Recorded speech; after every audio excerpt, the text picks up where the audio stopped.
নমস্কার সবাইকে, আশা করি তোমরা সবাই ভালো আছো। আমরা এই ভিডিওর মধ্যে গ্রাম পঞ্চায়েত এক্সাম প্র্যাকটিস 16 নম্বর সেট আলোচনা করব।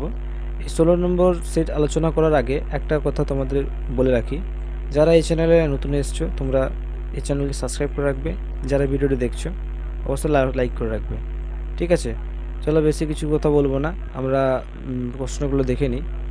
1 নম্বর কোশ্চেন কি আছে, দাস বংশের প্রতিষ্ঠাতা কে করেছিলেন? তাহলে কী অপশান দেওয়া আছে এখানে? অপশান এতে রয়েছে কুতুবুদ্দিন আইবক, অপশান দুইতে রয়েছে ইলতুৎমিশ, অপশান তিনতে রয়েছে বলবন, অপশান চারতে নাসিরুদ্দিন। তাহলে আমাদের উত্তরটা কী হয়ে যাচ্ছে এই অপশানের মধ্যে? 1 নম্বর অপশান হচ্ছে কুতুবুদ্দিন আইবক। এরপরে আমরা 2 নম্বর কোশ্চেন আসি, জালালউদ্দিন মারগনবানি ছিলেন 1 নম্বর কী অপশানগুলো রয়েছে?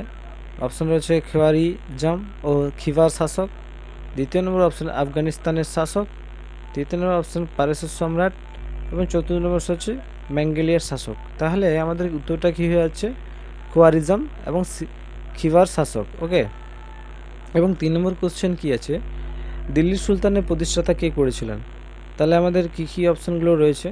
অপশান এ নম্বর অপশান হচ্ছে গিয়াসউদ্দিন বলবন, এবং 2 নম্বর অপশান রয়েছে মোহাম্মদ ঘড়ি, 3 নম্বর অপশান হচ্ছে কুতুবউদ্দিন আইবক এবং 4 নম্বর হচ্ছে ইলতুৎমিশ। এই অপশানগুলোর মধ্যে আমাদের উত্তরটা হয়ে যাচ্ছে কি?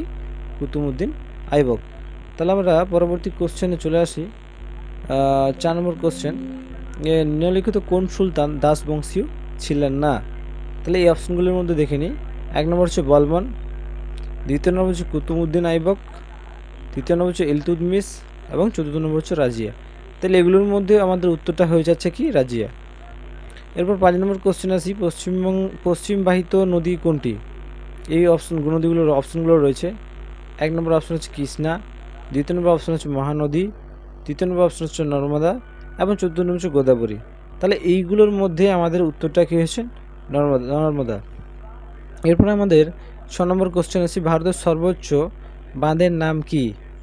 1 নম্বর অপশান হচ্ছে মাইথন, 2 নম্বর হচ্ছে হীরাকুন্দ, 3 নম্বর হচ্ছে ভাকরা, 4 নম্বর হচ্ছে মিথুর।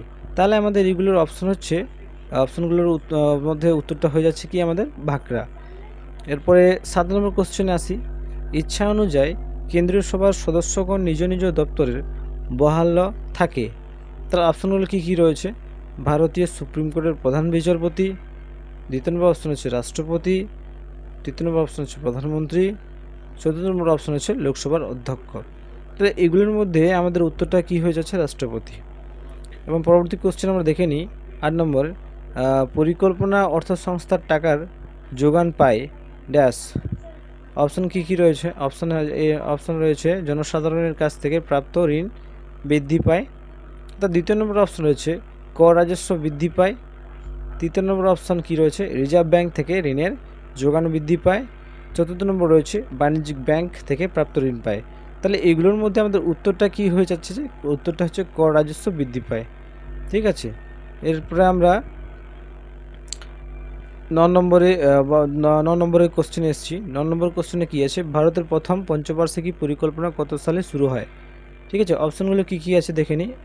অপশান এতে রয়েছে 1955 সালে, অপশান রয়েছে 1947 সালে, তৃতীয় অপশানে রয়েছে 1950 সালে, চতুর্থ অপশানে রয়েছে 1951 সালে। তাহলে এগুলোর মধ্যে আমাদের উত্তরটা কী হয়েছে? 1951 সালে।